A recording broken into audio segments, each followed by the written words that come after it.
इस शहर का जायका बड़ा कमाल है। कई लोग यहाँ रोज़ाना कई लजीज सपने पकाते हैं और ये शहर सबको डकार जाता है।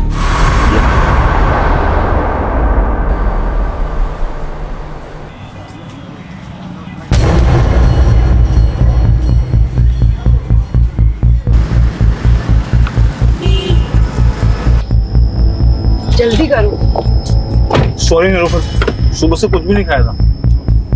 वैसे हम जा कहाँ रहे हैं? अभिनंदन बैंक्वेट। अरे हाँ, आज तो कीर्ति की शादी है ना। पहले बताया क्यों नहीं मेरे को? मैं कपड़े चेंज कर लेता।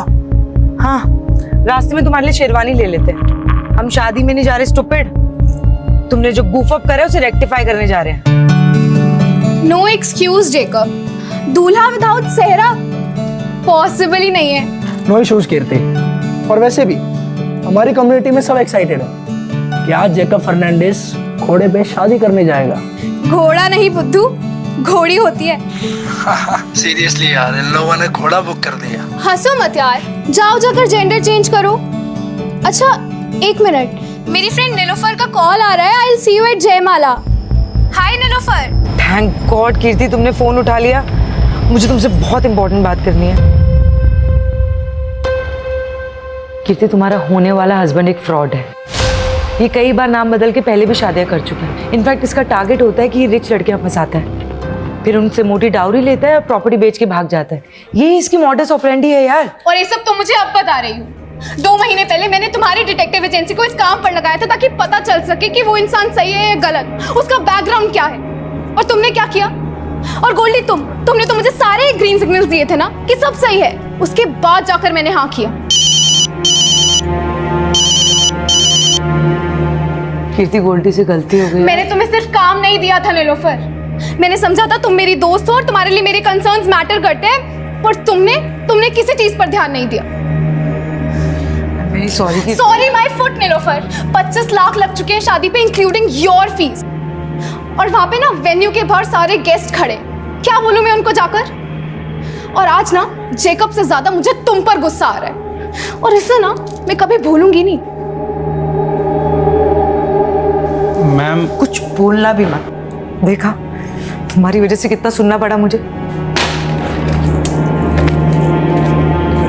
मैम गोल्डी, कुछ दिनों तक अपनी शक्ल मत दिखाना मुझे।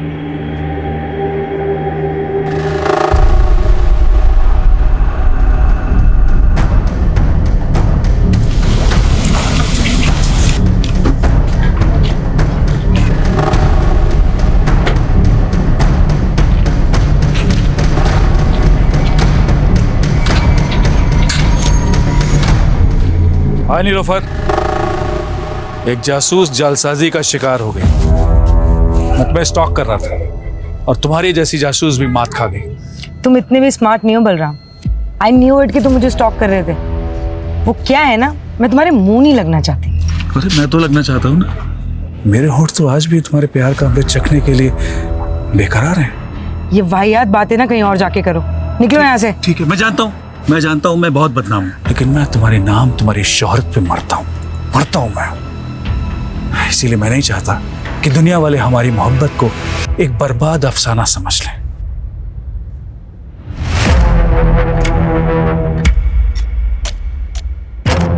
बेहतर होगा अंदर बुला लो।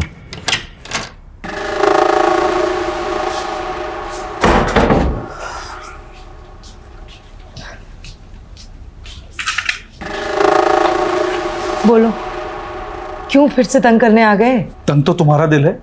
हाँ, प्यार करने में भी कंजूसी। बिना छुए बात नहीं कर सकते बलराम। और अपनी ये वाहियात शेरो शायरी ना बंद करो, निकलो यहाँ से। जिसकी उम्मीद तुम लेकर आए हो, ऐसा कुछ होने नहीं वाला।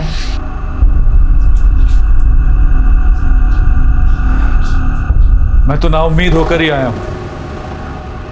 तुम मुझसे क्या, मेरी जिंदगी मुझसे रूठ गई है। मतलब? नीलोफर, मुझे कैंसर हो गया है।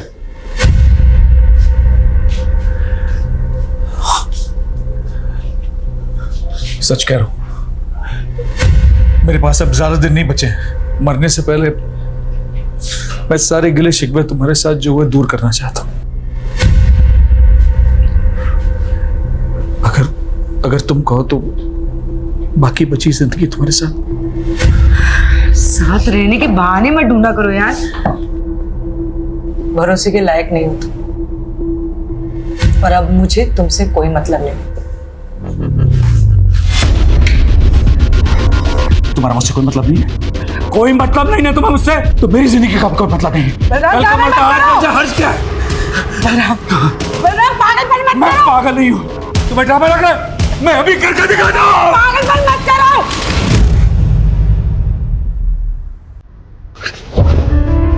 I know you love me.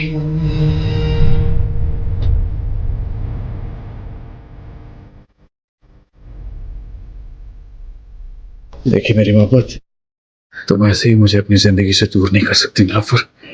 I know you love me. Still hate you. सच्ची?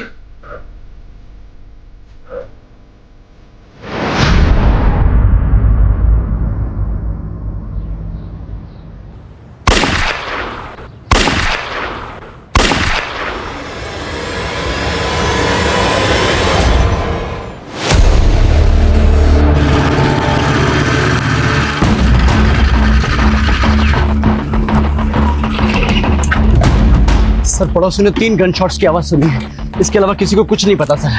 सर घर अंदर से बंद है, कुछ समझ में नहीं आ रहा है सर। मुझे लगता है ये क्लियर हॉस्टेज सिचुएशन है। सर घर किसका? Sir Nilofer Malik, private detective है। अभी अंदर कितने लोग हैं? सर वो तो पता नहीं, पड़ोसी ने कहा कि मियाँ बीबी अंदर गए।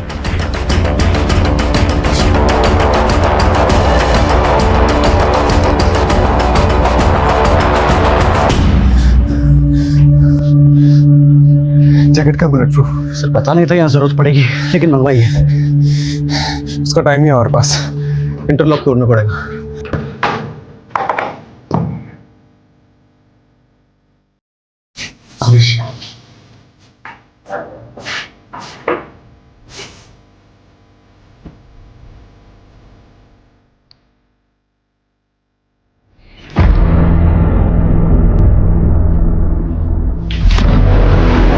ऐसा मत कर, आराम से हम बात करते हैं। कोई बात नहीं करता, तुम अंदर डाल दोगे? अब मैं अपनी नीलोफर के बिना नहीं। कोई अर्ज नहीं, हम पे भरोसा करो। कोई भरोसे के लायक नहीं है, कोई लायक नहीं है। दुनिया में कोई भरोसा नहीं करता, बेटा बाप पे भरोसा नहीं करता, पति पत्नी पे भरोसा नहीं करती, भाई बहन पे भरोसा नहीं करती। मेरी पत्नी ने मेरा भरोसा नहीं किया तो तुम्हारा भरोसा कैसे करूँ? तुम्हारा भरोसा मैं कैसे करूँ? मैं सुनिए, इसका कोई दोस्त रिश्तेदार या पड़ोस में कोई है जिसको ये मानता है? नहीं पता सर। अरे कोई तो होगा। रिलैक्स, अब भूलने की शक्ति नहीं बची मेरे पास। ओके शांत, रिलैक्स हो जाओ, कोई तुम्हारे पास नहीं आएगा। बुला रही है, आराम से। हाँ पास में बुला रही है, आ रहा हूँ।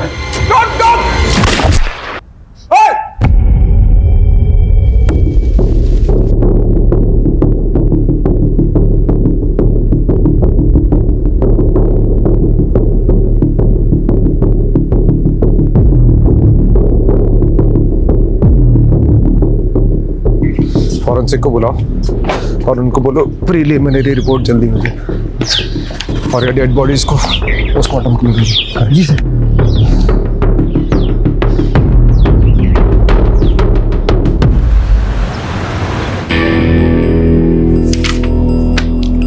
राजीव, प्रिलिमिनरी फॉरेंसिक रिपोर्ट के हिसाब से क्राइम सीन पे कोई भी अननोन फिंगरप्रिंट्स नहीं मिले। गन के ट्रिगर पे भी जो फिंगरप्रिंट है वो बलराम के है। इसका मतलब साफ है कि बलराम ने नीलोफर को शूट किया and then he shot himself. क्या सोच रहे हैं? अगर ऐसा ही हुआ है तो बलराम ने खुद को मारने से पहले ये क्यों बोला कि वो अपनी बीवी को बचा नहीं पाया? राजीव, हम सोचते हैं कि मरने वाला कभी झूठ नहीं बोलता, लेकिन यहाँ सबूत सच बोल रहे हैं। हस्बैंड वाइफ के बीच में जो भी कुछ हुआ, उसके बाद हस्बैंड ने वाइफ को मारा और फिर जेल जाने के डर से या फिर गिल्ट की वजह से उसने अपने आप को गोली मारी। आई फील ये ओपन एंड शट केस है राजीव। लेकिन मर्डर वेपन एक पिस्टल है, वो कहाँ से आया, उसके सोर्स की प्रोफाइलिंग तो करनी पड़ेगी ना। राजीव, मारने वाला पिस्टल कहीं से भी अरेंज कर सकता है, और इस पॉइंट को अंडर कंसिडरेशन रखकर भी हम केस को क्लोज कर सकते हैं ना। देख, इस पे इतनी एनर्जी वेस्ट मत कर। एक काम कर, पोस्टमार्टम के बाद उन दोनों के रिलेटिव्स को ढूंढो, उनकी बॉडीज हैंड ओवर करता हूँ। And that will be all.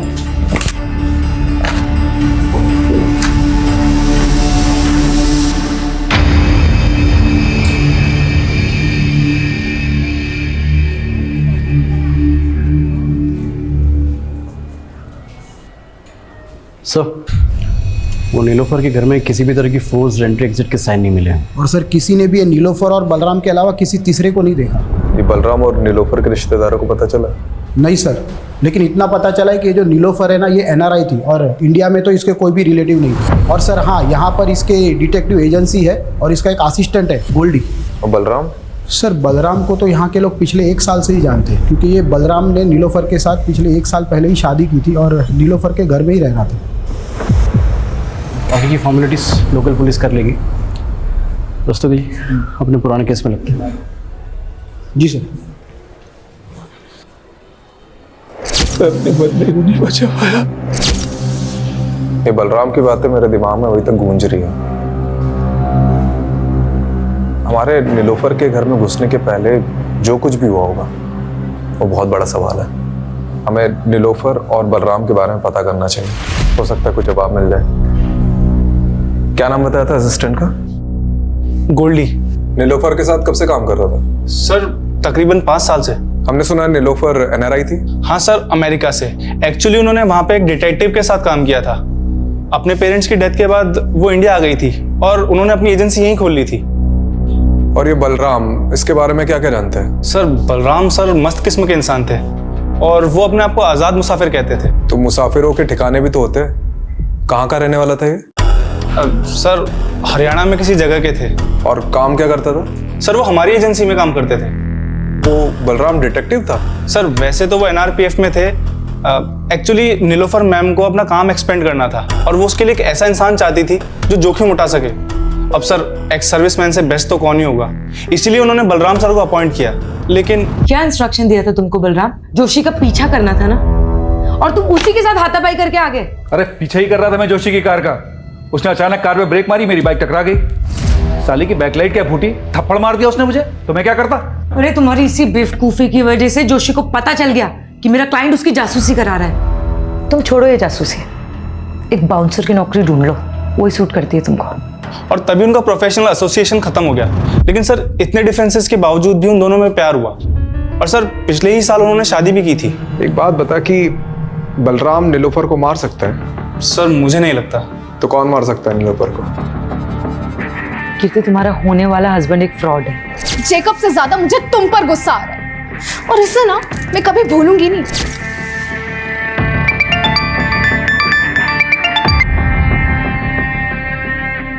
Hello याद तो मुझे ही कर रही होगी ना डार्लिंग। कमीने, तू हिम्मत है तो सामने आके बात कर, नंबर बदल के कॉल मत कर। अरे हम जरूर मिलेंगे। मैं भी उन मोमेंट्स को भूल नहीं पा रहा हूँ जब हम शादी से पहले एक हो गए थे। क्या दिन थे, जानती है? वो सब मैंने रिकॉर्ड कर रखा है। मैं सोच भी नहीं सकती तू इतना गिरा हुआ निकल सकता है। तू मेरे सामने होता ना तो I would have killed you. ओहो, मेरी बेबी को गुस्सा आ रहा है, बहुत गुस्सा आ रहा है। हाँ? मुझे भी आया था उस डिटेक्टिव पे जब वो कबाब में हड्डी बन गई थी, पर अब मेरा गुस्सा शांत हो गया। May your friend Nilofer rest in peace.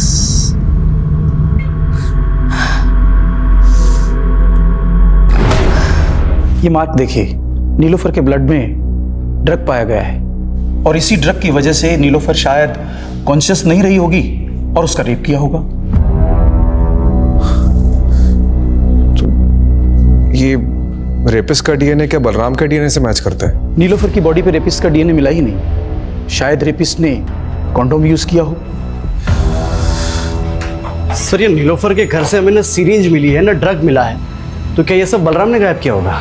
देखो, ये नए डेवलपमेंट के हिसाब से ये थ्योरी बनती है कि बलराम ने पहले अपनी बीवी को ड्रग देकर बेहोश किया और फाइनली ये बलराम अपनी बीवी से इतनी नफरत करता होगा क्या? यही बात तो समझ में नहीं आ रही सर, उन दोनों के बीच में प्यार था भी या नहीं। देखा, ये ओपन एंड शट केस कैसे बूम करके बैठा है। चलो इस पॉइंट को कंसिडर करते हैं कि नीलोफर का रेप किसी ने तो किया है, क्योंकि अभी तक ये माना नहीं जा सकता कि बलराम ने ही उसका रेप किया और ये भी हम नहीं मान सकते कि बलराम ने नीलोफर का मर्डर किया। क्योंकि जो आदमी खुद को मारने के पहले ये बोल रहा था कि अपनी बीवी को नहीं बचा पाया, वो अपनी बीवी को मार कैसे सकता है? चलो 1 मिनट के लिए हम ये मान लेते हैं कि उस घर में उन दोनों के अलावा कोई तीसरा आदमी भी मौजूद था, तो क्यों बलराम ने उस तीसरे आदमी के बारे में हमें कुछ भी नहीं बताया और सुसाइड कर लिया? और अगर उस किलर के एंगल से सोचते भी हैं तो उसने पहले नीलोफर का रेप किया और फिर मर्डर कर दिया, तो फिर आई विटनेस बलराम को जिंदा क्यों छोड़ दिया? इसलिए मैं बलराम को रूल आउट नहीं कर रहा हूँ, लेकिन एक पॉसिबिलिटी तो है कि बलराम के अलावा भी कोई और क्रिमिनल हो सकता है। यू आर राइट राजीव, इसे तो इन्वेस्टिगेट करना ही होगा। You have free hold, go ahead. सिक्के को अगर हम यहाँ से देखें तो इसका सिर्फ एक ही पहलू नजर आता है, लेकिन इस केस का सिक्का खुद उठ के कह रहा है कि इसके 2 पहलू हैं। मतलब सर? मतलब रस्तोगी जी, बलराम और नीलोफर की पर्सनल लाइफ को खंगालना होगा। देखते हैं इस केस का असली कलाकार सिर्फ बलराम ही था या और कोई था जिसके पास अपना कोई मोटिव था। जिंदगी के ये लंबे लंबे सफर इंसान का सफरनामा लिखते हैं, कहीं जिंदा दिल सपने।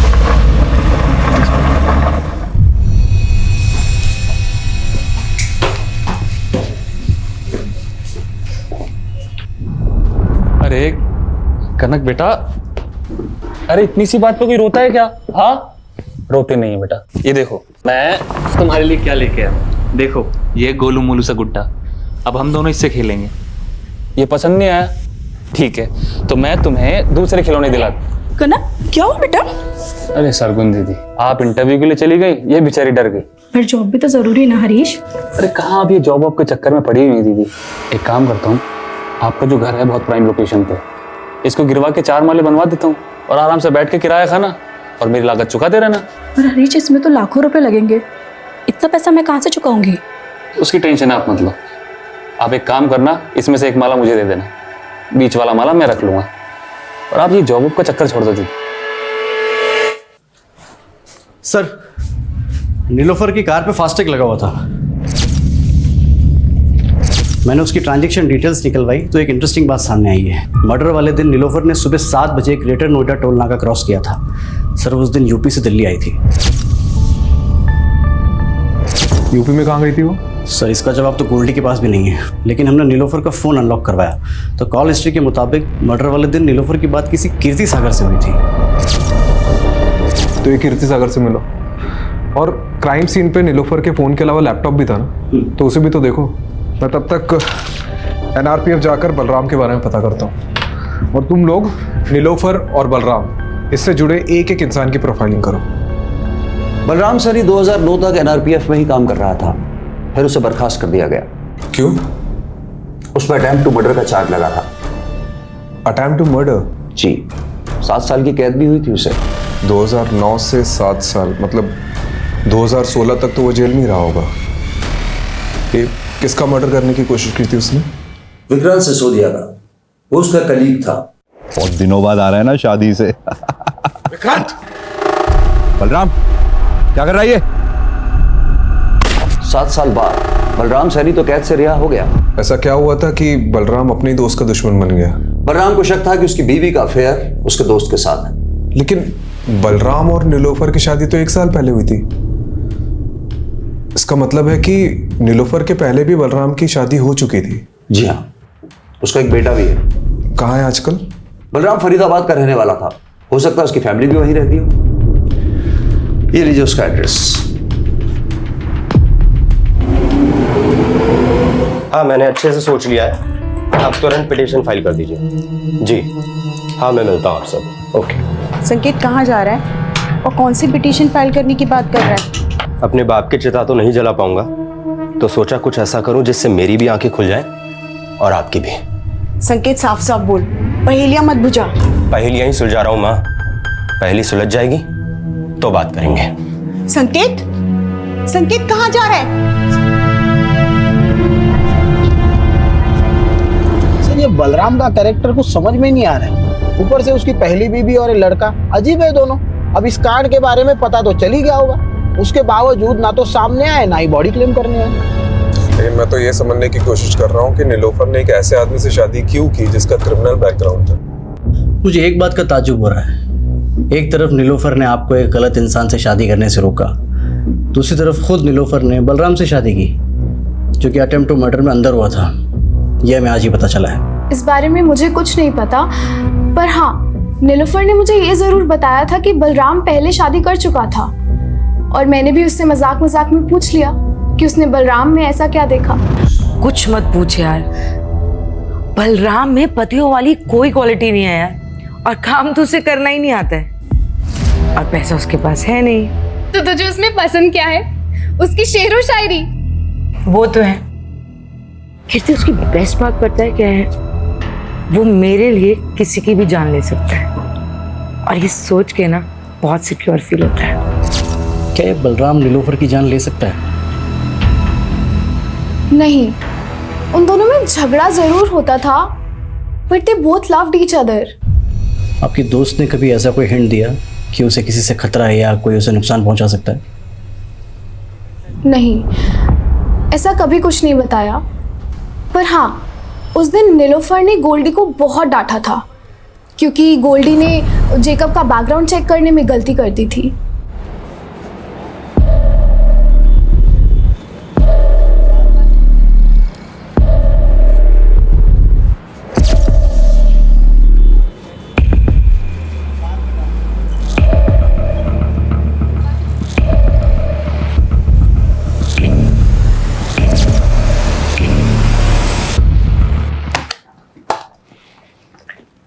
देखो संकेत, मैंने तुम्हारी ये पिटीशन तो फाइल कर दी है कि तुम्हें बलराम सैनी के साथ अपना डीएनए मैच कराने का मौका दिया जाए, पर तुम ये सब करना क्यों चाहते हो? क्योंकि उन्हें लगता था कि मेरी माँ ने उन्हें धोखा ही नहीं दिया, बल्कि मैं भी उनका बेटा नहीं। पर तुम ये सब करके अपने लिए गड्ढा खोद रहे हो। मेरा मतलब है जानबूझकर पुलिस की नजर में सस्पेक्ट बन रहे हो। ये तो कभी प्रूफ नहीं होगा कि मैंने कोई क्राइम किया था, लेकिन डीएनए टेस्ट कराने का मेरे पास ही आखिरी मौका है। मैं चाहता हूं दुनिया को पता चले मेरा बाप सही था या मेरी माँ।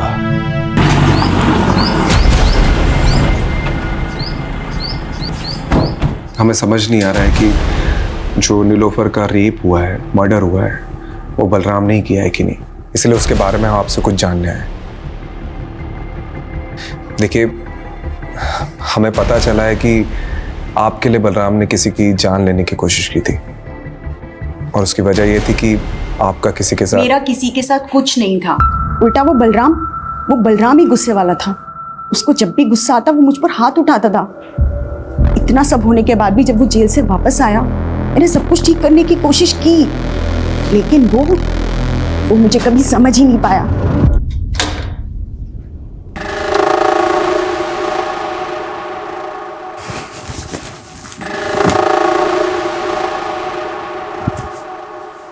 देखो, मैं यही चाहती हूँ कि हम नए सिरे से जिंदगी शुरू करें। नई जिंदगी नए सिरे से? विक्रांत के बाद कोई नया यार मिला क्या? बोलना, कोई नया यार मिला क्या? जेल जाके भी तुम्हारे दिमाग से कचरा नहीं निकला ना? अरे कैसे समझाऊं, तुम्हें गलतफहमी हुई थी। चुप, बिल्कुल चुप। मुझे कोई गलतफहमी नहीं हुई है। याद कर, सैकड़ों दुआएं मांग रहे थे हम लोग कि हम लोग को एक बच्चा हो जाए, लेकिन बच्चा पैदा नहीं हो रहा था। और अचानक एक दिन तुम बोली कि तुम प्रेग्नेंट हो गई, और जब तुमने कहा कि वो मेरा ही बच्चा है, मैं बेवकूफ मान गया। मेरी आंखें खुल गई हैं। ये संकेत उसी कमीने का खून है ना, विक्रांत का? उसकी वजह से मैं अपने बेटे के आगे शर्मिंदा हुई। जो गलतफहमी एक बार बाप बेटे ने पाल ली, वो दूर नहीं होती। आप नीलोफर से कभी मिली थी? सच बताना। हाँ मिली थी, लेकिन उसी की भलाई के लिए मिली थी। ऐसी कौन सी भलाई की आपने? सुना था कामयाब औरतों के सपने भी कामयाब होते हैं। फिर तुमने एक नाकामयाब आदमी से रिश्ता कैसे जोड़ लिया? नाकाम तो आपका रिश्ता रहा है। बलराम को तो धोखा दिया था ना आपने। बड़ी जल्दी उसकी बातों में आ गई। ये भी भूल गई कि वो 7 साल जेल रह के आया है। डूबती कश्ती में पांव रखा है तुमने। डूबने से पहले उतर जाओ तो अच्छा है। मैंने तो उसकी सलामती ही चाहिए थी, लेकिन जब अपनी किस्मत नहीं बदल पाई तो उसकी क्या बदलती। आपको शक होगा ही कि कांड बलराम ने किया या नहीं, लेकिन मुझे पूरा यकीन है कि बलराम ने पहले नीलोफर को मारा, बाद में खुदकुशी की। आखिर उसके पाप का घड़ा भर ही गया था। कैसी लगी कनक? अच्छी है ना? चल तू जल्दी से जा और जाकर के पहन के दिखा। क्या बात है दीदी, कनक के लिए नई ड्रेस? लगता है दिल्ली में जो इंटरव्यू दिया था वो पास कर लिया है। हाँ? वो तो बिल्कुल बेकार गया, लेकिन हाँ कोड़ियागंज में मुझे एक जॉब मिल रही है।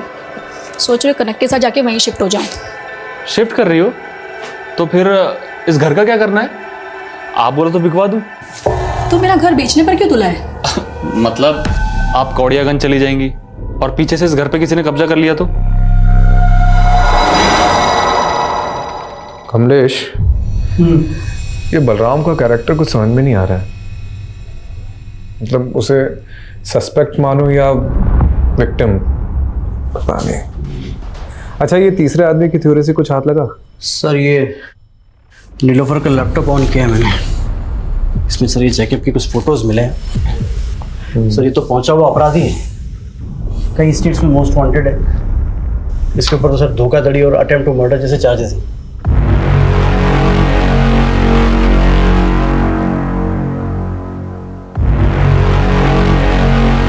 ये नीलोफर ने इसी का भांडा फोड़ा था ना? कहीं इसमें तो कांड नहीं किया? ये फोटोज देख, ये कैसी फोटोज है? एक मिनट। ये फोटो में तो यूपी लिखा हुआ है। मतलब ये फोटो यूपी में किसी एरिया की है और मर्डर वाले दिन नीलोफर यूपी से दिल्ली आ रही थी।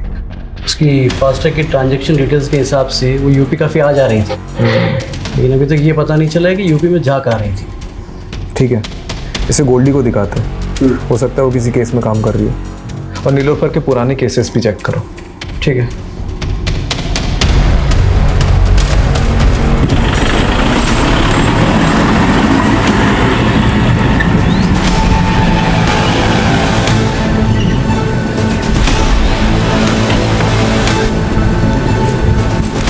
अरे मिश्रा, पहले पापा को तो पकड़ने दीजिए आपका कॉलर।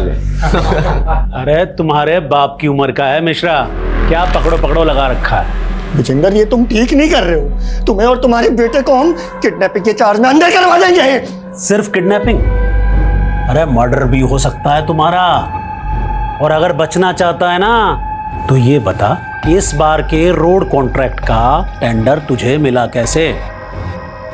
हमारे टेंडर में जो भाव हमने भरा उससे ठीक 1 रुपया कम तेरे टेंडर का भाव। हमारे टेंडर का भाव तुझे बताया किसने? इत्तेफाक से। इत्तेफाक है गोबर में। तू एक बात ध्यान से सुन ले, तो खुद अथॉरिटी में जाएगा और उन्हें कहेगा कि इस बार का टेंडर मुझे नहीं करना, फिर टेंडर अपने आप हमें मिल जाएगा। तुम हमें धमकी दे रहे हो? धमकी नहीं, पुचकार रहे। कोड़ियागंज की सबसे बड़ी मछली विजेंद्र अवस्थी।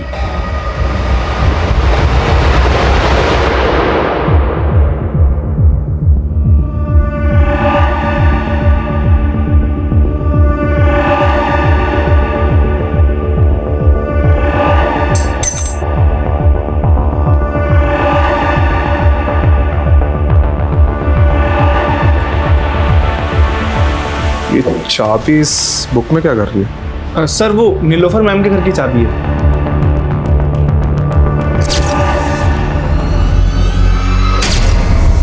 ये नीलोफर के मर्डर के दिन उसने तुझे बहुत डांटा था ना, क्योंकि जेकब का बैकग्राउंड चेक करने में तूने गलती कर दी थी। ये हमें कीर्ति ने बताया। अब नीलोफर के घर मर्डर के दिन कोई भी फोर्स एंट्री और एग्जिट के हमें निशान नहीं मिले, तो पॉसिबिलिटी है कि किलर ने ऐसी ही कोई चाबी यूज की होगी घर में घुसने की। और इससे भी ज्यादा स्ट्रॉन्ग पॉसिबिलिटी हो सकती है कि यही चाबी यूज की गई होगी घर में घुसने की, जो तूने यूज की होगी। अरे सर, आप कुछ भी बोल रहे हो। अगर मैंने ही कुछ किया होता तो मैं चाबी गायब ना कर देता। और सर, इससे पहले आप इस चाबी को इन्वेस्टिगेट करें और ये पता लगाए कि मैंने ही चाबी बनवाई थी, तो मैं क्लियर कर देता हूँ। चाबी तूने बनवाई थी? गोल्डी, मेरे घर की चाबी खो गई है, किसी चाबी वाले को लेके पहुंचो ना जल्दी। और सर, इसीलिए नीलोफर मैम ने 2 चाबियां बनवाई थी और एक चाबी वहां इमरजेंसी के लिए रखी थी। और सर, रही बात कीर्ति के केस की, तो मैं नीलोफर मैम से इस बारे में माफी मांग चुका था। अब सर, इसके लिए मैं उनका मर्डर थोड़ी कर दूंगा। अच्छा, एक बात बता, हमें पता चला है कि नीलोफर का उत्तर प्रदेश आना जाना लगा रहता था, तो वहां किसी केस पे काम कर रही थी? Sir, 1 minute. सर ये चेक नीलोफर मैम ने मुझे बैंक में डिपॉजिट करने के लिए दिया था। यूपी की बिजनौर ब्रांच का है सर ये चेक। हरीश चौधरी।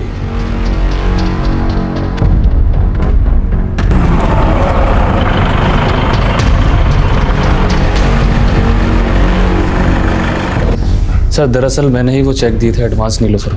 किस चीज़ का एडवांस चेक? सर मेरी कजिन सिस्टर है सरगुन, 2 महीने से मिसिंग है। उन्हीं को ढूंढने के लिए मैंने नीलोफर को हायर किया था।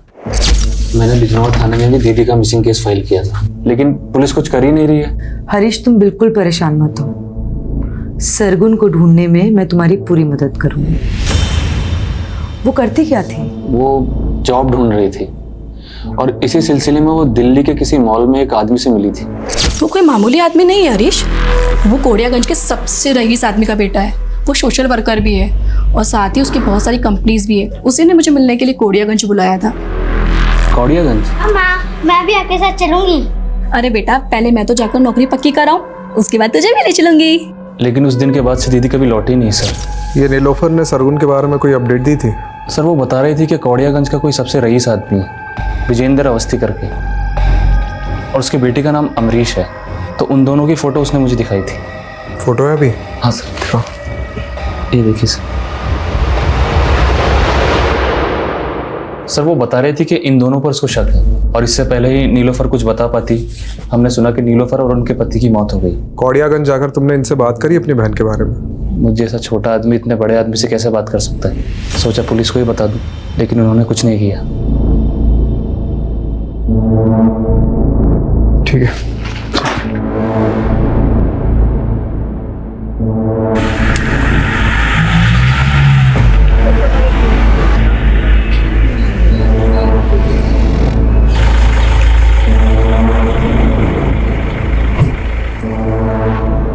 अरे कौन डिटेक्टिव? हम किसी डिटेक्टिव को नहीं जानते। डिटेक्टिव नीलोफर। 16 तारीख को दिल्ली में उसका रेप हुआ, उसके बाद उसका मर्डर हुआ, और वो सरगुन को ढूंढते ढूंढते यहाँ पे आई थी। हो सकता है आपसे भी मिली। अरे हमने आपको कहा ना कि हम किसी डिटेक्टिव को नहीं जानते। और सरगुन, आपका बेटा तो पक्का उसे जानता होगा, क्योंकि आपके बेटे ने ही जॉब का झांसा देकर उसे यहाँ बुलाया था। आपके पास कोई सबूत है कि हमारे बेटे ने उसे यहाँ बुलाया या कोई जॉब का झांसा दिया? पिछले 2 महीने से दुबई में है वो।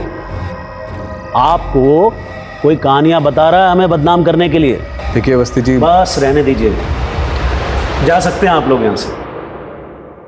ये पता करो कि अवस्थी का बेटा सच में दुबई गया था कि नहीं। ठीक है यार, ये केस तो पहले ही बनता जा रहा है। अभी तक हमने बलराम को क्लीन चिट नहीं दी है, और अब तीसरे आदमी के थ्योरी के हिसाब से और सस्पेक्ट सामने उभर कर आ रहे हैं। जैकब, रंजना और ये विजेंद्र अवस्थी, बाप बेटे। पता नहीं और कितने सस्पेक्ट सामने उभर कर आएंगे।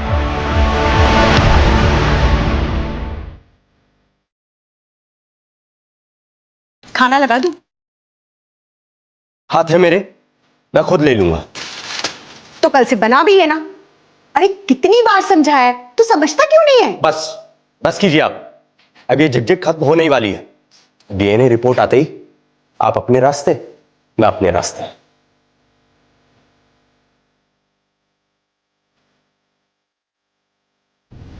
ये विजेंद्र अवस्थी बिजनौर के एसपी का दोस्त है, जहां सरगुन का मिसिंग केस फाइल हुआ था, और उसका बेटा अमरीश अवस्थी। इसका दुबई जाना उसी दौरान हुआ था जब सरगुन गायब हुई थी। तो सरगुन को गायब करने में इन लोगों का हाथ है, और नीलोफर इन्हें इन्वेस्टिगेट कर रही थी। हो सकता है उसके साथ भी कुछ ऐसे ही हुआ। सर जब नीलोफर को इन लोगों ने मार डाला है, तो सरगुन पिछले 3 महीने से कहाँ गायब हुई है? और गायब भी है कि उसको भी। अच्छा, जब सरगुन गायब हुई उस दौरान जितनी भी अनआइडेंटिफाइड बॉडीज मिली, उसका डेटा चेक कर।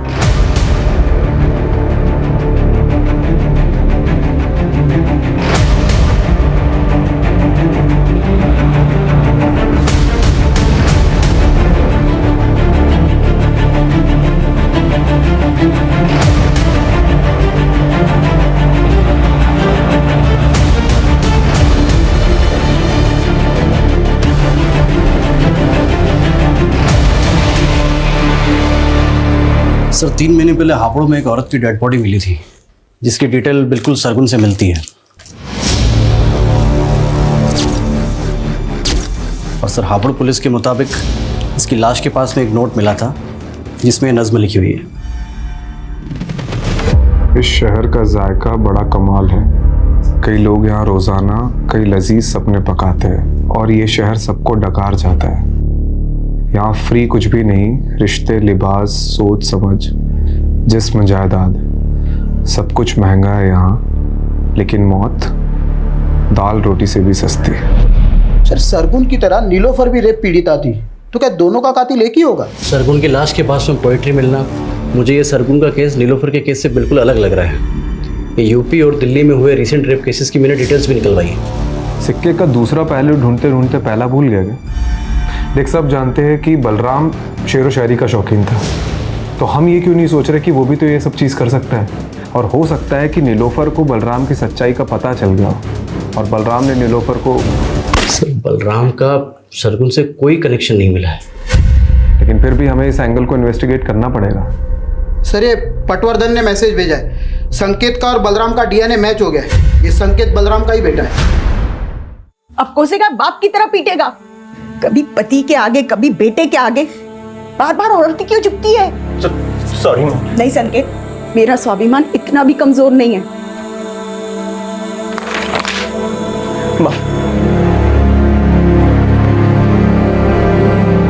सर ये रेप केसेस के बारे में पता कर रहा था तो पोएट्री से जुड़ा एक और केस सामने आया है।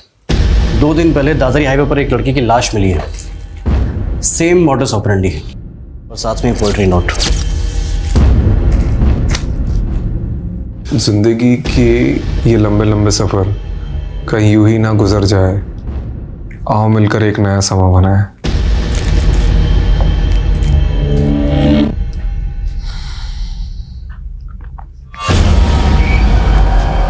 कहीं हम किसी सीरियल किलर से तो डील नहीं कर रहे। लेकिन सर नीलोफर का केस अब भी इन दोनों केस से अलग लग रहा है।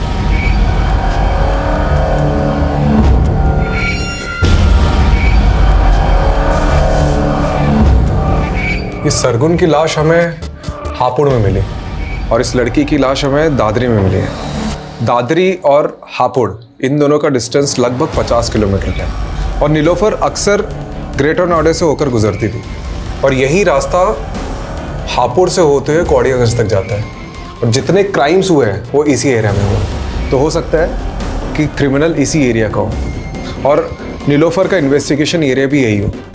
सर इस केस में दादरी पुलिस के पास एक लीड है। उनको क्राइम सीन के पास एक कैब दिखी थी जो उन्हें सस्पिशियस लगी थी, लेकिन सर अभी तक ना उस कैब का नंबर मिला है और ना ही कुछ और। सर ये कैब ढूंढना मतलब समंदर में से सुई ढूंढने जैसा है। लेकिन इसके अलावा कोई ऑप्शन नहीं है।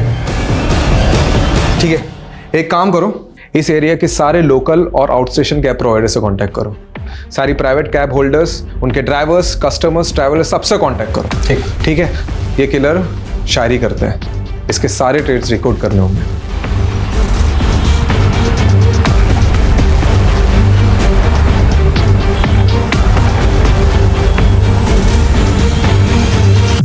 सर 300 से ज़्यादा travel agents, cab service providers और सोलो कैब ड्राइवर से पूछताछ करी। कुल मिला के 700 लोगों से हमने पूछताछ करी सर, और टोटल 27 लोगों को हमने जीरो डाउन किया है जो मर्डर के वक्त दादरी वाले क्राइम सीन एरिया के आसपास थे। इन सबको बुलाओ।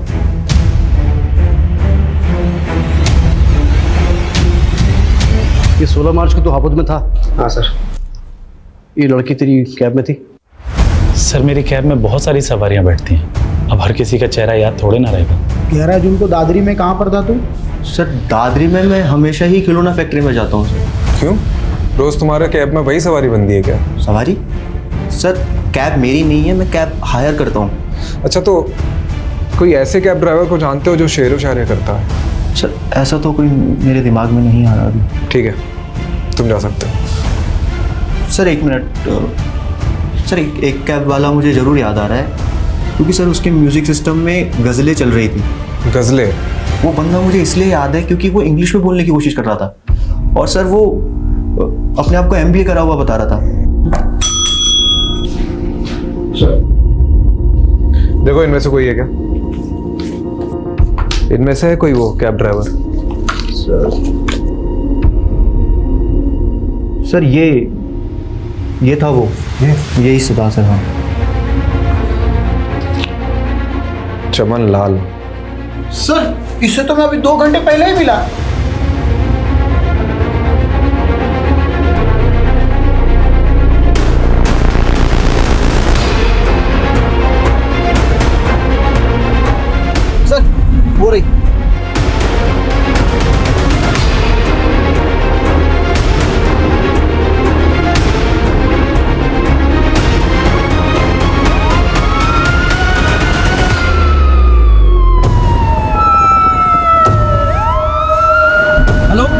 यहाँ पर रोड पे बैकअप भेजो फटाफट।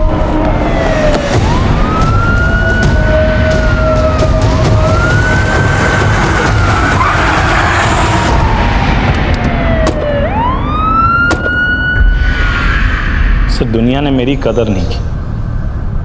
MBA किया तो जॉब नहीं मिली, जॉब नहीं मिली, पैसा नहीं, लड़की नहीं, शादी नहीं, कुछ नहीं। एक MBA वाले की फ्रस्ट्रेशन समझते हैं आप सर? फ्रस्ट्रेशन में कैब चलाना पड़ा। वो उन दिनों एक कपल मेरे कैब का रेगुलर कस्टमर था।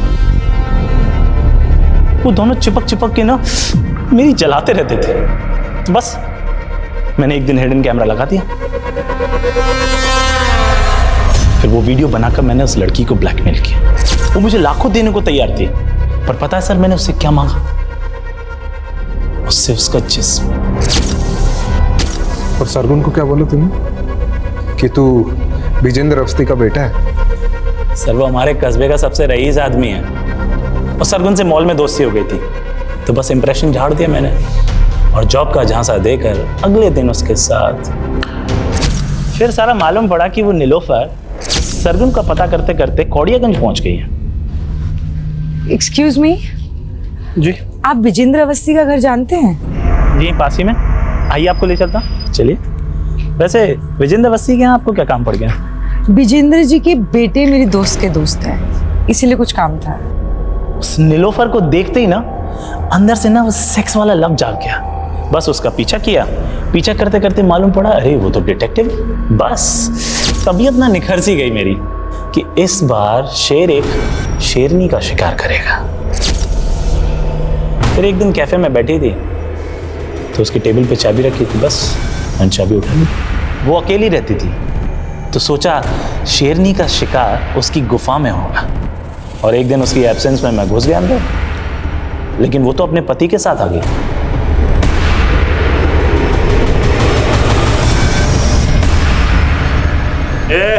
चल छोड़, कौन है?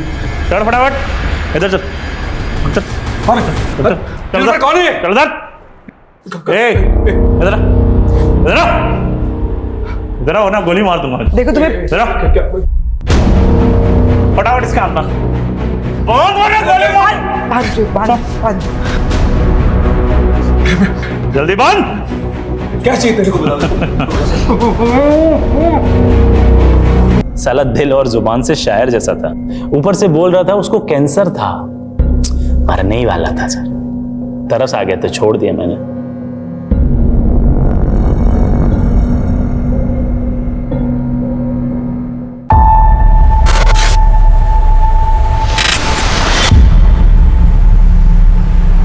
यार अभी बस मुझे एक बात बता, स्टेशन की एनुअल रिपोर्ट नाम की कोई चीज होती है कि नहीं?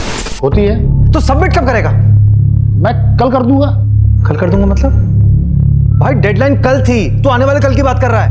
इस बार अनसॉल्व केसेस ज्यादा है ना, तो मैं देख रहा था कि कैसे मैनेज करूं। कैसे मैनेज करूं मतलब? कुछ नहीं, मैं कल शाम तक कर दूंगा। बस की कुछ नहीं है।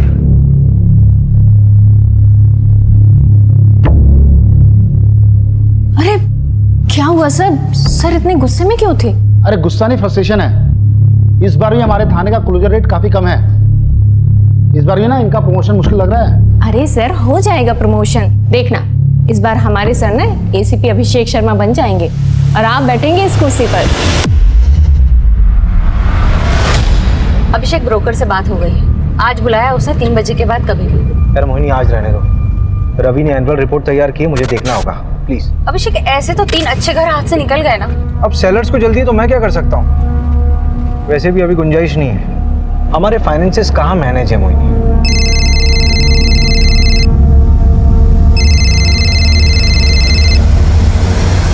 कौन मार डालेगा तुम्हें? हेलो हेलो, तपसी कौन है? Hello Neeraj, hello.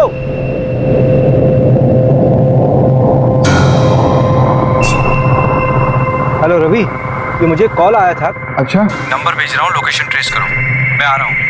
मोहिनी तुम ऑटो या कैब ले लोगी क्या? हाँ श्योर, लेकिन अभिषेक ये नीरज कौन है? पता नहीं। पता नहीं, लेकिन वो तुम्हारा नाम ले रहा था। मोहिनी तुम चलो ना, बाद में बात करते हैं।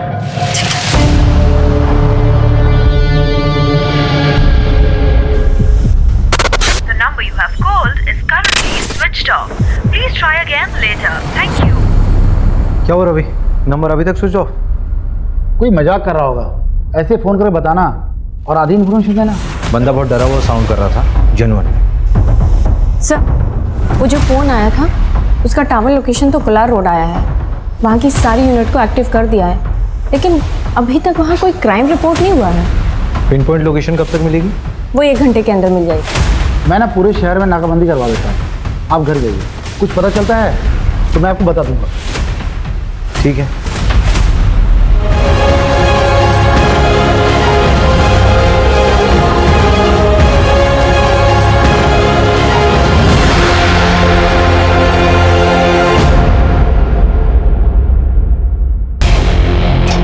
कोलार रोड के पास वाले जंगल में एक जली हुई लाश मिली है। नजदीकी यूनिट जल्द से जल्द पहुंचे।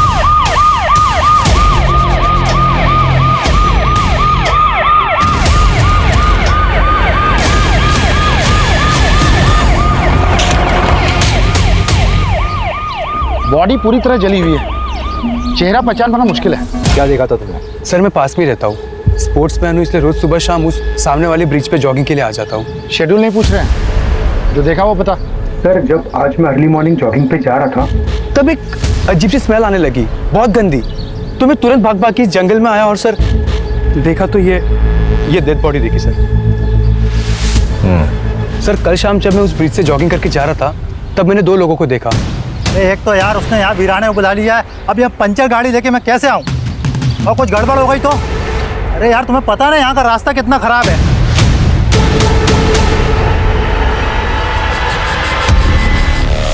और जब मैं तकरीबन कुछ 1.5-2 घंटे बाद तब वापस आया तो वो 2 लोग नहीं थे। अधूरिया, इसका नंबर लिखो। रवि, हाँ, तो गाड़ी वाले को ट्रैक करना बहुत ज़रूरी है। इसकी गाड़ी ख़राब हुई थी ना, आसपास के जितने भी मैकेनिक हैं सबसे बात करो। आपको जिस नंबर पे कॉल आया था उसके मुताबिक शादी को इन्फॉर्म कर दिया है। सर, ये फ़ोन झाड़ियों में मिला।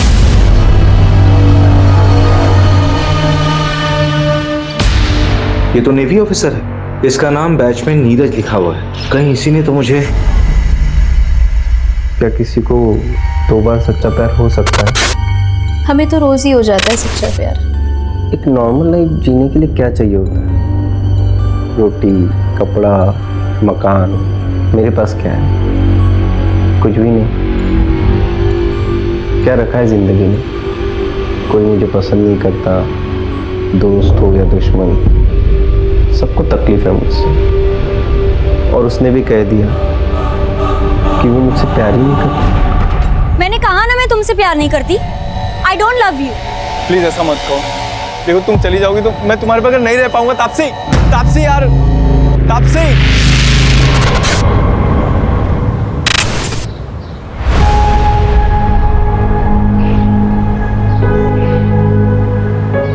अरे बेटा, बहुत देर हो रही है। तेरे लिए बेसन के लड्डू बनाए स्पेशली।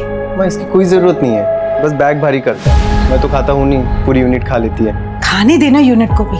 अरे इस बार तू भी थोड़ा खा लेगा। अच्छा सुनना नीरज, हमने सुना है कि पड़ोसी मुल्क वाले जासूस भेजे हैं इंडिया में। भेजने दो उनको, जासूस, अंडर कवर एजेंट्स, हम हर जगह लड़ लेंगे।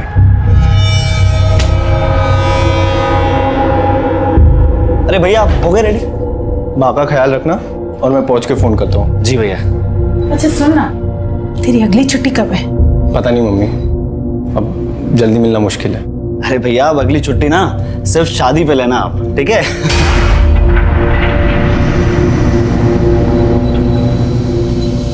लेट हो रहा है। आइए माँ।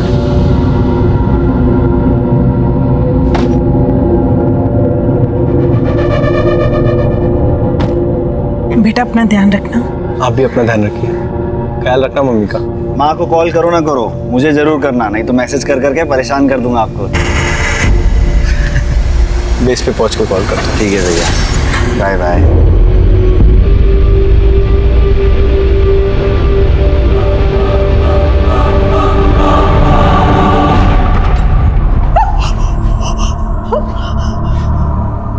इसमें क्या आइडेंटिफाई करें? बच्चा क्या है इसमें? हमें ये मिला है।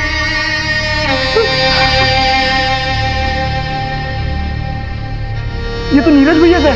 देखिए बॉडी का डीएनए करवाना होगा कंफर्मेशन की। मोबाइल का पासवर्ड पता है? 128829। आपके भाई से आखिरी बार बात कब हुई थी? जब वो एयरपोर्ट के लिए निकले थे 4 दिन पहले। ख्याल रखना मम्मी का। माँ को कॉल करो ना करो, मुझे जरूर करना। हमें लगा वो पहुंच गए होंगे, क्योंकि नवल बेस पे जाके उनका फोन बंद कर देते थे। उसने कहा था हमसे वहां पहुंचकर हमें फोन करेगा। हमें समझ जाना चाहिए था कि वो मुसीबत में। कोई रैंसम का कॉल तो नहीं आया था? आता तो हम पुलिस कंप्लेंट नहीं करवाते क्या? अब तापसी को क्या बताएंगे? ये तापसी कौन है? भैया की होने वाली मंगेतर।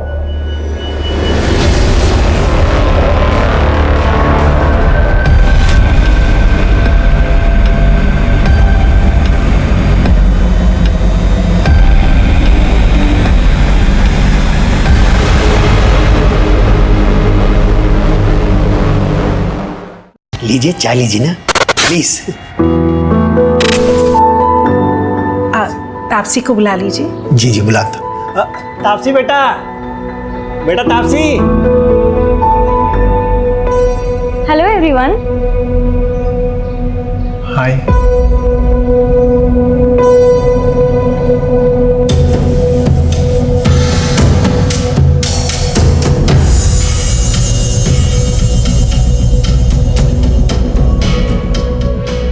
आप लोग चाय बिस्किट एंजॉय करो। सॉरी, क्या है रात में जरा देर से आई थी, सोई नहीं थी इसलिए। कोई बात नहीं पापा जी, इट्स ओके। मिल गई खुशी मुझे शर्मिंदा करके। क्या शर्मिंदा पापा? आपके लिए तो फिर भी रिश्ता पक्का हो गया ना, लेकिन मैं शादी नहीं करूंगी। देखता हूँ कैसे नहीं करेगी शादी।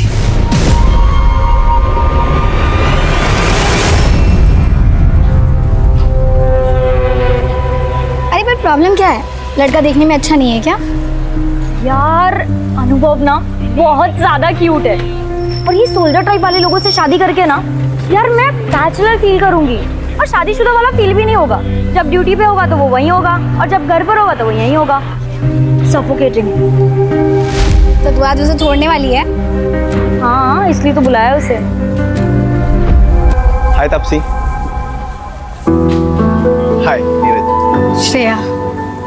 तापसी, हमारे यहाँ मुंह दिखाई की रस्म होती है। उस दिन मैं तुम्हारे लिए कुछ ला नहीं पाया था, तो ये तुम्हारे लिए। उम्मीद करता हूँ तुमको अच्छा लगेगा।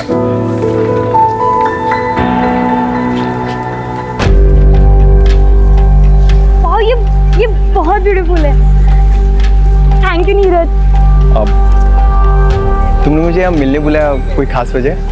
हाँ, वो एक्चुअली मैं ये बोल रही थी कि शादी से पहले हम दोनों को एक दूसरे को अच्छे से जान लेना चाहिए।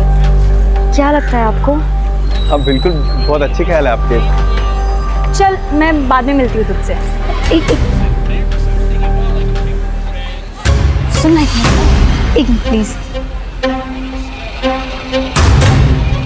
क्या हुआ? हार देख के इरादा बदल गया क्या? देख, ये ना अच्छा लड़का लग रहा है, इसके साथ मत खेल।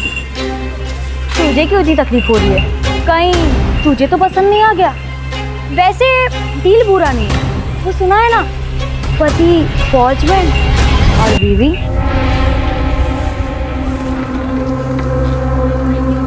नीरज जी चलिए कॉफी पीने चलते हैं। ये चलिए अब। बाय श्रेया।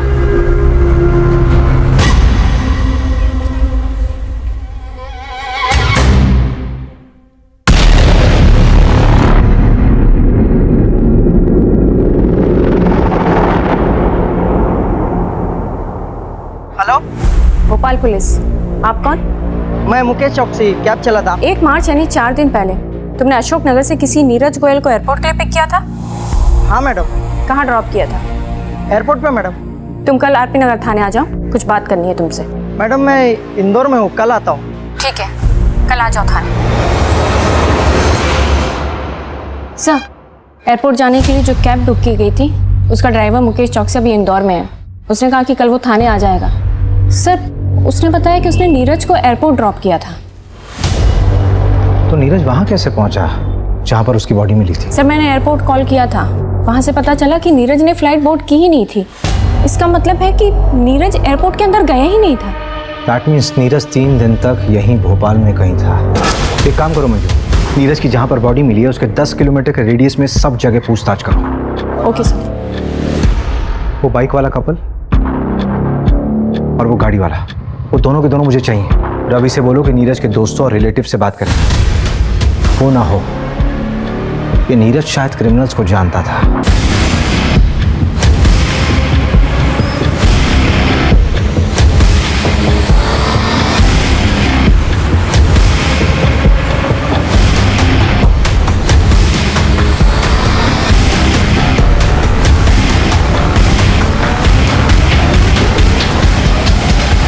ये तो वही आदमी है जो 3-4 दिन पहले पेट्रोल लेने आया। मुझे अच्छे से याद है सर, क्योंकि इसने बवाल मचाया था। मैं देश की रक्षा करता हूँ, सरहद पे अपनी जान दांव पे लगाता हूँ। सर देखिए, आप जो भी करते हैं उसके लिए धन्यवाद, लेकिन बॉटल में पेट्रोल देना हमें अलाउ नहीं है। सर उधर CCTV लगा है, मेरी नौकरी चली जाएगी, आप समझिए। दुगने पैसे ले लो। सर बात पैसे की नहीं है, आप अभी जाइए। Sir sir sir petrol, sir उधर कैमरा लगा था इसलिए 500 रुपये। Thank you. Welcome sir. इसीलिए बॉटल में पेट्रोल देना इलीगल है, मालूम है ना? हाँ सर पता है, और ये भी पता है कि मेरी नौकरी भी चली जाएगी सर, लेकिन मुझे 3 दिन बाद पता चला कि वही वो आदमी है जो पेट्रोल डालकर जल गया था। इस पेट्रोल पंप के सारे CCTV फुटेज चाहिए मुझे, जल्दी। सर मैं पता करती हूँ ये कौन है। नीरज जहाँ पर पोस्टेड था वहाँ पर भी पता करो, हो सकता है उसी रिएक्ट किया। सर्च हिस्ट्री भी बताती है बहुत कुछ इंसान के बारे में।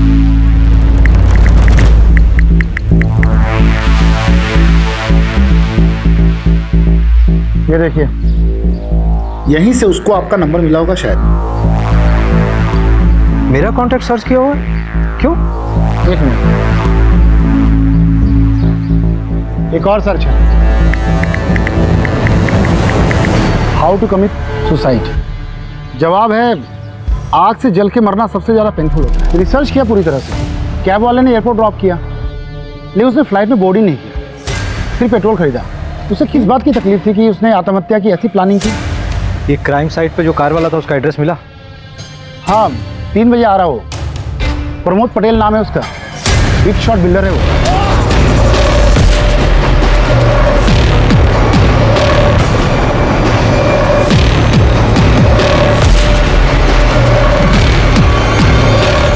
जहां में नीरज की बॉडी मिली वहां से तकरीबन 400-500 मीटर की दूरी पर तुम्हारी गाड़ी खड़ी थी। इतने नजदीक होने पर भी तुमने कुछ नहीं देखा। तो आपके पास कोई आई विटनेस है तो मैं मान लेता हूँ कि 500 मीटर पर मर्डर हुआ। जब मैकेनिक नहीं आया लोकेशन पे तो मुझे पंचर गाड़ी चला के लेके आना पड़ा। जो हुआ उसके बाद हुआ होगा। मैंने ना किसी की लाश देखी और ना किसी को जलते हुए देखा। क्या किसी कपल को देखा था वहाँ बाइक पे? अरे मैं तेरे को बोल रहा हूँ, एक मिनट, मैं आता हूँ, गाड़ी लेके आता हूँ।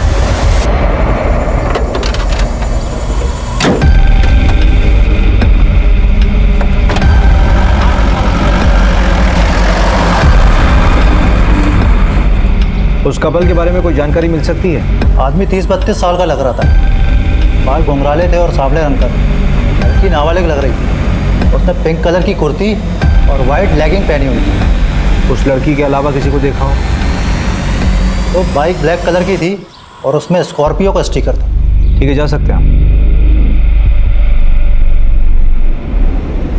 रवि, हाँ इसमें नजर आ कुछ ज़्यादा ही डिटेल में देखा है इसने सब कुछ। अगर किसी को आप अपनी ज़िंदगी बना देते हो और वो आपकी ज़िंदगी में आने से ही मना कर दे तो क्या करना चाहिए?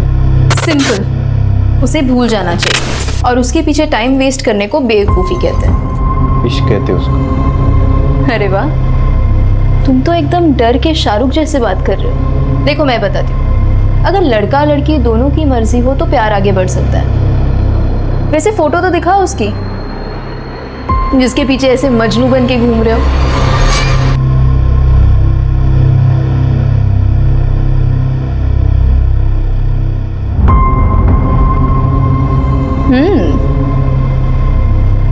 अरे ये कौन है?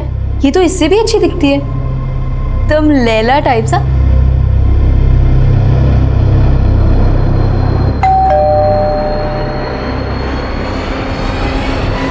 नीरज क्या हुआ?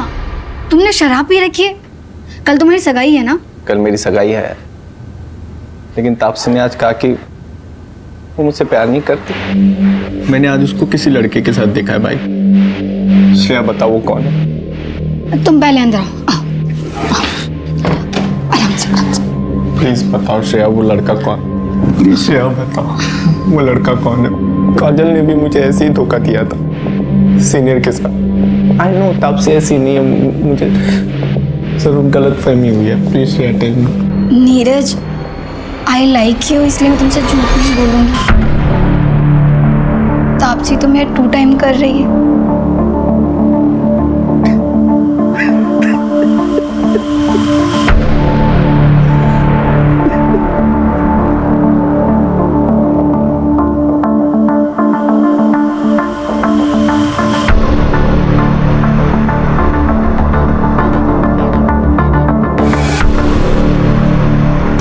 नीरज मर गया है, तूने तो कुछ नहीं किया ना? देख ले, अगर मैं फंसी ना तो मैं तुझे भी ले डूबूंगी। रूपा नाम है मेरा, कच्ची खिलाड़ी मत समझ।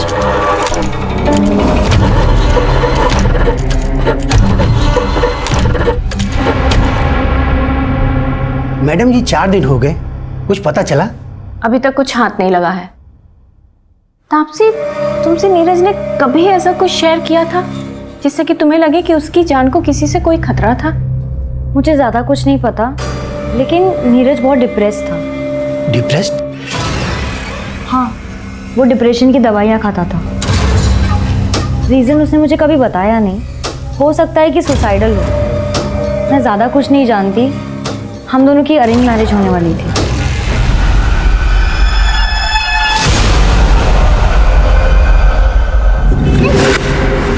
कल अगर एंगेजमेंट भी हो जाती ना तो भी मैं तुमसे शादी नहीं करती। तो तुम सोच लो तुम्हारे लिए क्या बेहतर है, एंगेजमेंट तोड़ना या शादी? देखो तापसी, अगर तुम चली गई तो मैं मर जाऊंगा यार। तो मर जाओ। तापसी, हाय।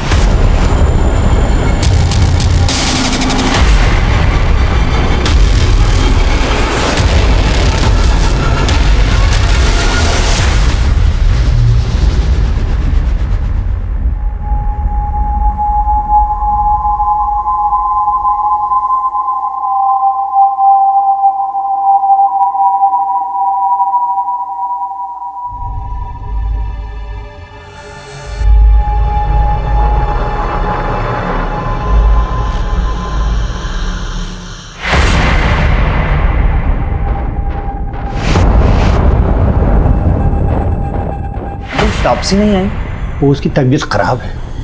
जरा तुम मेरे साथ आना।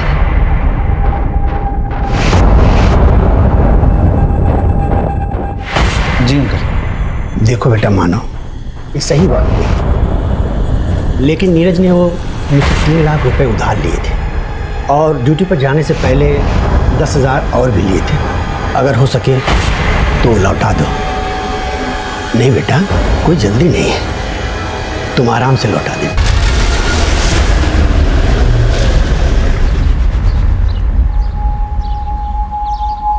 नीरज सुसाइडल था, डिप्रेशन था उसे? हाँ सर। तो ये बात आप लोगों ने पहले क्यों नहीं बताई हमें? इसलिए कि मैं उसके जाने के बाद उसकी बीमारी का मजाक नहीं बनाना चाहती थी। इस बीमारी से उसके मर्डर का कोई लेना देना नहीं है। मेरे बेटे ने सुसाइड नहीं किया। डिप्रेशन की कोई खास वजह जो काउंसलिंग के दौरान मालूम पड़ी हो? हाँ सर, भैया के बटालियन में एक डॉक्टर थी।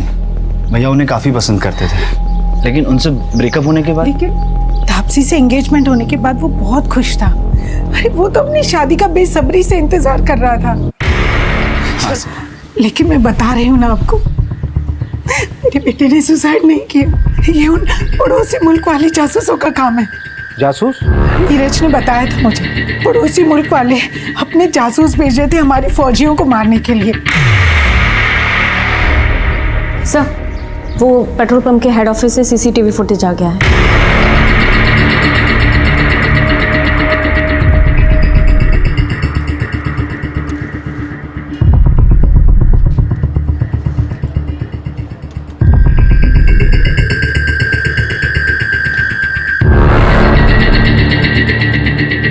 सर रिवाइंड कीजिए। सर 1 मिनट पॉज कीजिए। सर ये तो हेल्प का साइन है, इंटरनेशनल लेवल पे यूज़ होता है। वैसे तो ये औरतों के लिए होता है जब कभी कोई औरत फंसी हो, किडनैप हुई है और डोमेस्टिक वायलेंस हो रहा हो और वो बोल ना पा रही हो, तो ये कर सकते हैं। लेकिन सर ये समझ में नहीं आ रहा है कि नीरज ने क्यों किया। शायद नीरज भी वैसे ही फंसा हुआ होगा, बोल नहीं पा रहा होगा। हमने नीरज के बारे में जिससे भी बात की सबने यही बोला कि वो बहुत शांत स्वभाव का इंसान था, लेकिन ये झगड़ा इसने जानबूझकर नजर में आने के लिए किया है। पुलिस को तुम पे शक तो नहीं हुआ? मुझ पर क्यों होगा? मैं तो ऑलमोस्ट विधवा बेचारी लड़की हूँ उनके लिए। अच्छा एक बात बताओ, जब तुम नीरज के साथ घूमती थी तो लगता है जैसे बहुत प्यार करती हो उसको, अब जब मेरे साथ घूमती हो तब भी ऐसे लगता है कहीं अगला नंबर मेरा ही तो नहीं? हाँ, मैं तो सीरियल किलर हूँ ना। लड़कों को फंसाती हूँ, उनसे गिफ्ट्स लेती हूँ और जब मेरा मन भर जाता है तो मैं उन्हें मार देती हूँ। अच्छा, कुछ भी मतलब?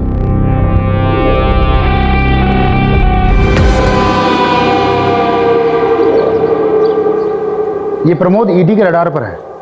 बिल्डिंग कंस्ट्रक्शन के नाम पर इसने काफी मनी लॉन्ड्रिंग कर रखा है। इसका मतलब ये प्रमोद भी क्रिमिनल माइंड का है। नीरज का इससे कोई कनेक्शन? हम पता कर रहे हैं। अभी ये प्रमोद बेल पे बाहर है, लेकिन इसे सारे बैंक अकाउंट्स फ्रीज हैं। इसका मतलब इसे पैसे की जरूरत है।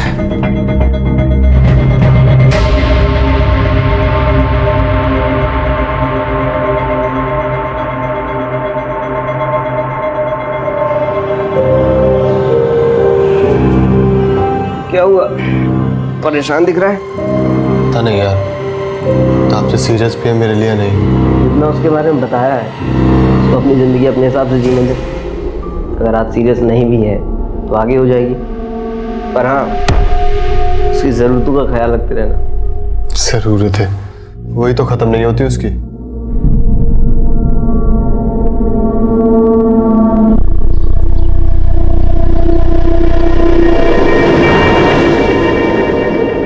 भैया वो 2 कपड़े धोने वाला साबुन देना। हाँ नंदू बोल। कौन सी लड़की? वो नीरज वाली दूसरी लड़की? हाँ हाँ भेज भेज भेज, एड्रेस भेज। बढ़िया काम करता है नंदू तू। हाँ उस बाइक का पता चल गया। जहाँ बॉडी जलाई गई थी उसके आगे एक 10 एकड़ का प्लॉट है, उसी का मालिक है पवन मोगे। 30 साल का बंदा है वो। उसकी बाइक में भी स्कॉर्पियो का स्टिकर है और आगे मार्केट एरिया के पास जो सीसीटीवी है उसमें वो बाइक दिखी भी।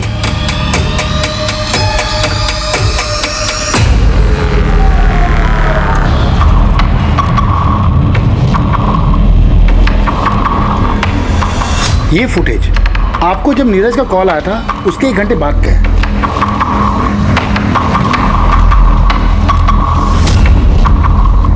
और ये फुटेज उसी पेट्रोल पंप का है जहां से नीरज ने पेट्रोल खरीदा था मर्डर के 5 घंटा पहले। इस मार्केट और पेट्रोल पंप के बीच ही नीरज का मर्डर हुआ है। एक काम करते हैं, उठाते हैं इसे। मुकेश का कुछ पता चला? कोलार रोड में एग्जैक्ट लोकेशन कहाँ का है वो भेजो जल्दी। हाँ हाँ मिल गया है सर। कैब ड्राइवर मुकेश का एग्जैक्ट लोकेशन मिल गया है। चलो।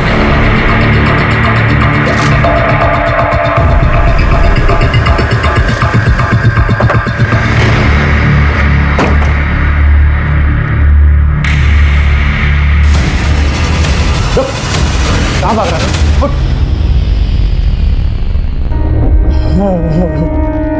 आप तो पुलिस वाले हो।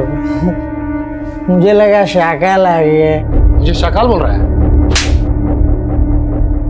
कौन सा नशा किया बे? हैं? चल। बता क्या हुआ था उस दिन? नीरज को तूने एयरपोर्ट छोड़ा था ना? बोल। फिर कहाँ ड्रॉप किया था? बोल कहाँ ड्रॉप किया था? गाड़ी क्या हुआ?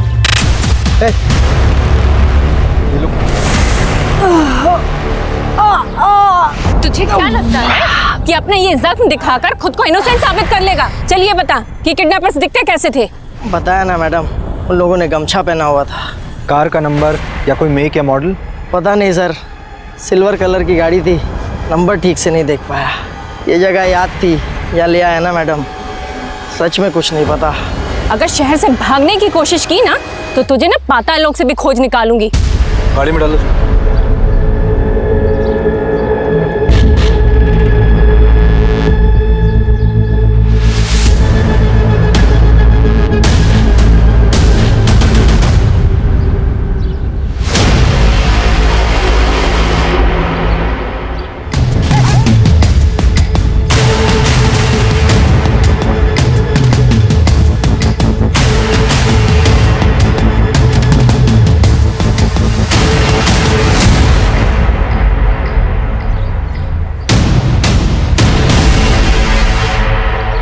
मर्डर इसी रोड पे 5-6 किलोमीटर आगे हुआ है, तो उसे बंद करके यहीं आसपास कहीं रखा होगा।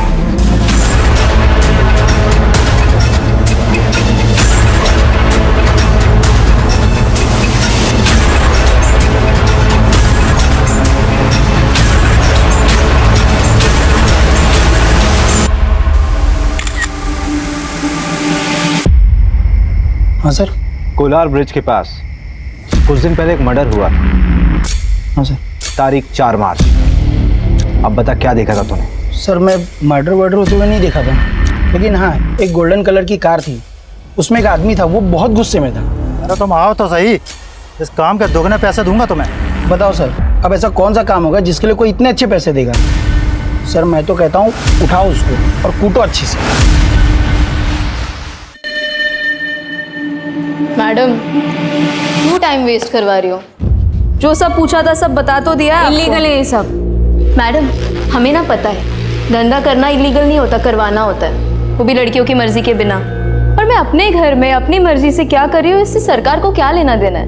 हाँ अगर मैं किसी और को घर पे बुला रही हूँ बस कुछ जान मत बांट, अपना मुंह बंद रख। हाँ सर अंदर है सब, इसको भेज दूँ क्या? बहुत बकबक कर रही है। क्या सर?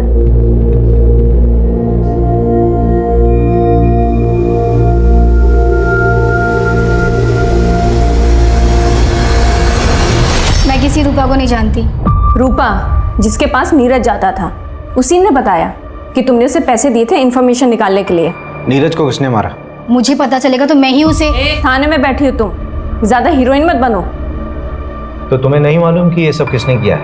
इतने आशिक हैं उस तापसी के कि किसी एक ने मेरी नीरज से बदला ले लिया होगा।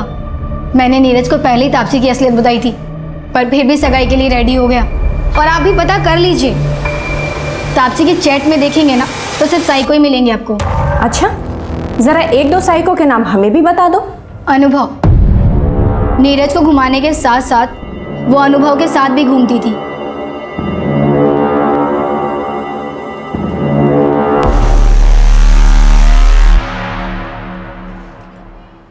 सर उसे तो आपने जाने दिया, मैं भी चली जाऊं?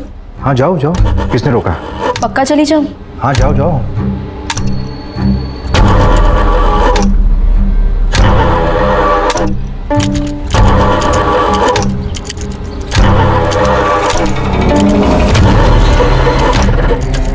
पुलिस ने बुलाया था मुझे। इस बार तो मैंने तुम्हारा नाम नहीं लिया, लेकिन अगर फिर बुलाया ना तो सारा भांडा फोड़ दूंगी। 2 दिन पहले पवन ने अपनी जमीन का प्रॉपर्टी टैक्स भराया, 10,000 रुपये। नीरज के पास भी कैश था, राइट? हाँ, लेकिन ये पैसे उसने अपने ससुर से लिए थे। बंदा लुक्खा है, चचेरे भाई की ज़मीन थी, एक एक्सीडेंट में उसकी मौत हो गई, उसके बाद वो ज़मीन उसके नाम हो गई। लेकिन लोकल पुलिस को शक है कि ये एक्सीडेंट नहीं था, मर्डर था। लेकिन ये केस भी अब क्लोज हो चुका है।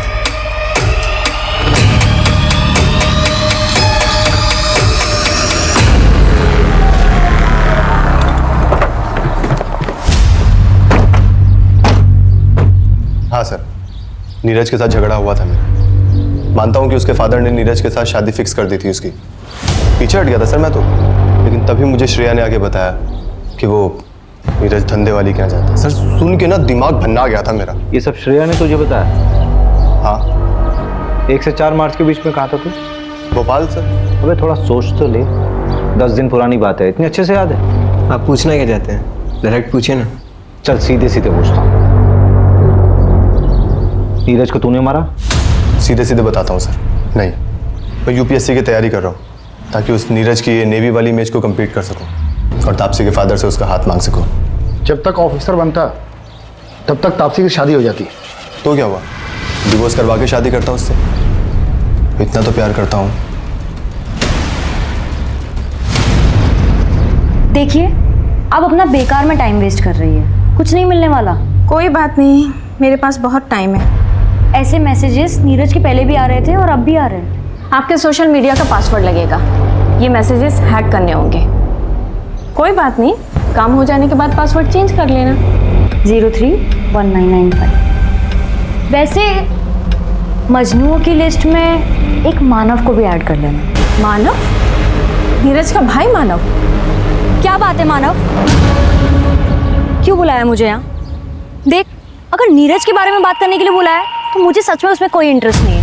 भैया में कोई इंटरेस्ट नहीं है और इसलिए रिश्ता तोड़ रही हो, तो क्या आप मेरा प्रपोजल एक्सेप्ट करोगी? I love you Taapsee.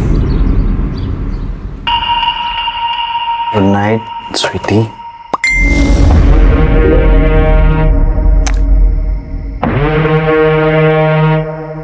खूबसूरत है ना? बहुत। भाभी बहुत खूबसूरत है।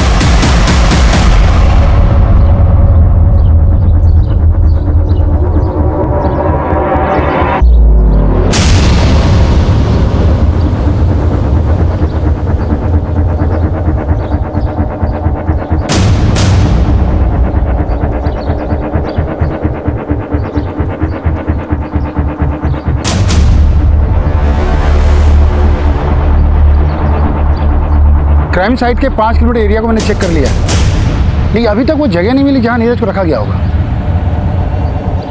ठीक है, मैं जांच का दायरा बढ़ाता हूं। चलो। अभिषेक, ये क्या तरीका है? मैं पिछले 1 घंटे से तुम्हारा वेट कर रही हूँ, तुम मुझे अब बता रहे हो कि तुम नहीं आ पाओगे। तो मुझे एक बार घर से निकलने से पहले बोल तो देती, तुम्हें बता देता कि प्लान कैंसिल है आज। कितनी बार कैंसिल करोगे तुम? अच्छा, एक काम करो, स्नैप ब्रोकर का नंबर मुझे दो, मैं मिलकर आती हूँ उससे। अच्छा ठीक है, मैं देता हूँ नंबर, लेकिन बजट की डील अकेले मत करना, हाँ, मिलके करेंगे। तुम मुझे नंबर भेजो बस।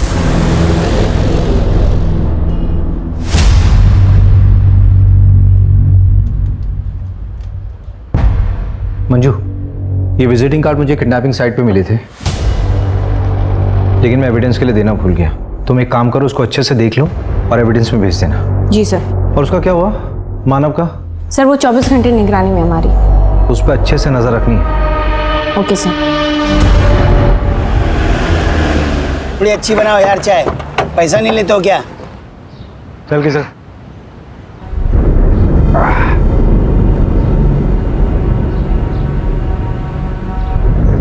$10,000 कहाँ से आए तेरे पास?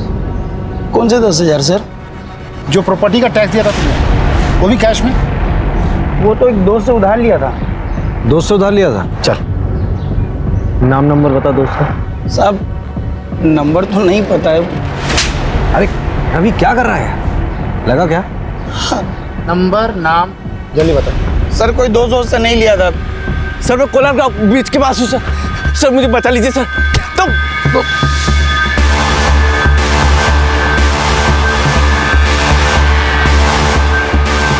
सुनो, तुम 2 मिनट को मैं आया।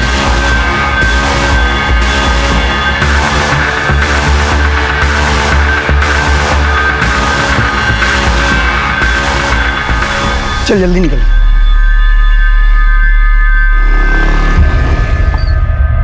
तूने उसकी मदद नहीं की? साहब, उस दिन लड़की थी साथ में मेरी गर्लफ्रेंड है वो। मैं भी शादीशुदा हूँ, मैं भी तो फंस जाता ना। लेकिन मैं कसम खा के बोल रहा हूँ, मैंने किसी को नहीं मारा है, बस वहां से पैसे उठाए थे। अबे जिसने मारा था उसका होलिया तो देखा होगा, कैसा दिखता था वो? हाँ साहब, वो कद काठी में तो मेरे जैसा था। तेरे जैसा था? चल खड़ा उधर, चल खड़ा। सर मतलब थोड़ा सा गोरा भी था वो, मुझसे गोरा था। एक ही आदमी था? हाँ साहब, मैंने तो एक ही को देखा था। सर, मैं एक एड्रेस भेजता हूँ, वहाँ पे आ जाइए, इधर कुछ मिला है। अच्छा, एड्रेस भेजो।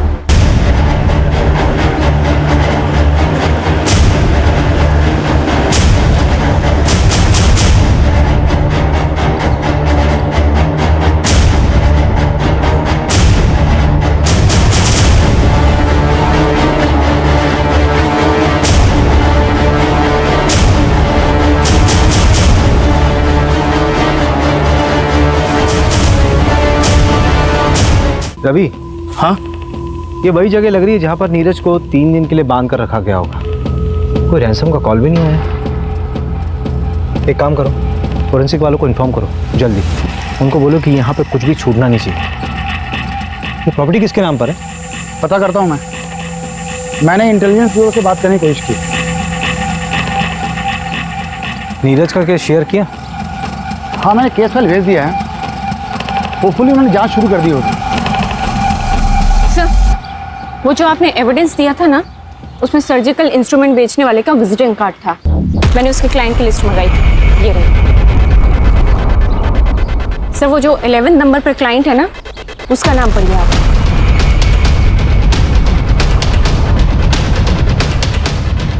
ये विजिटिंग कार्ड आप शायद किडनैपिंग साइट पर छोड़ गए थे। नहीं, गिर गया होगा। और ये रहे प्लॉट के पेपर्स।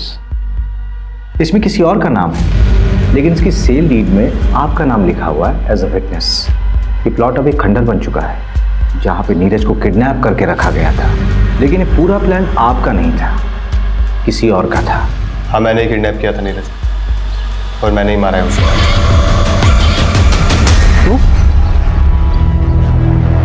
तापसी अभी मार्केट में और मेरे आदमी उसके पीछे। अब चुपचाप से पेट्रोल पंप पे जा और पेट्रोल खरीद। और कोई होशियारी करी ना तो तेरी महबूबा के ऊपर गाड़ी चढ़वा दूंगा। झूठ बोल रहे हो तुम। ये रूपा के कॉल रिकॉर्ड्स, इस रूपा के 5 नंबर्स थे और ये रूपा का रेगुलर क्लाइंट। ये उसका आईपी एड्रेस है। इस आईपी एड्रेस से स्टॉकिंग मैसेजेस ऑनलाइन गए थे कई बार तापसी को। तारीख देख, इस तारीख से मैसेजेस आना शुरू हुए थे और इसके ठीक 1 महीने बाद तूने तापसी को डेट करना शुरू कर दिया था। किसके कहने पे?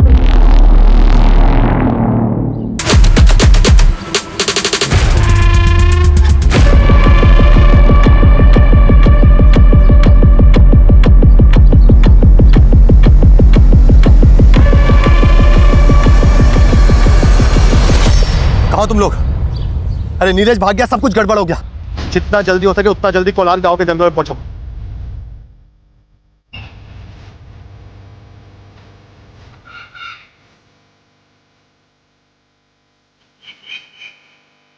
ढूंढते ढूंढते रात हो गई है, कहाँ छिपा बैठा है?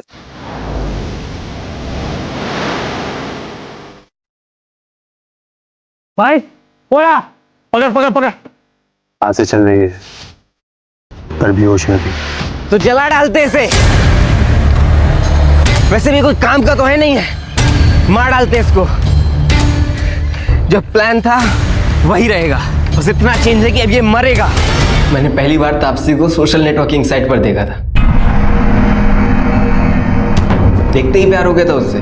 पर भला कोई लड़की मुझ जैसे लड़के से प्यार क्यों करेगी? तो मैंने अनुभव को सिखाया कैसे उसका दिल जीतना है। अनुभव के जरिए तो मैं तापसी के प्यार के साथ जी रहा था, इसी के साथ शेयर कर सकता था। लेकिन वो नीरज, वो मेरी तापसी को छूता था, पीछे पड़ा था उसका। शायद शादी भी हो गई होती उनकी, घर वाले मान गए थे। इसीलिए रूपा को पैसे देकर उसकी सारी खबर निकाली और हटा दिया उसको हमारे रास्ते से।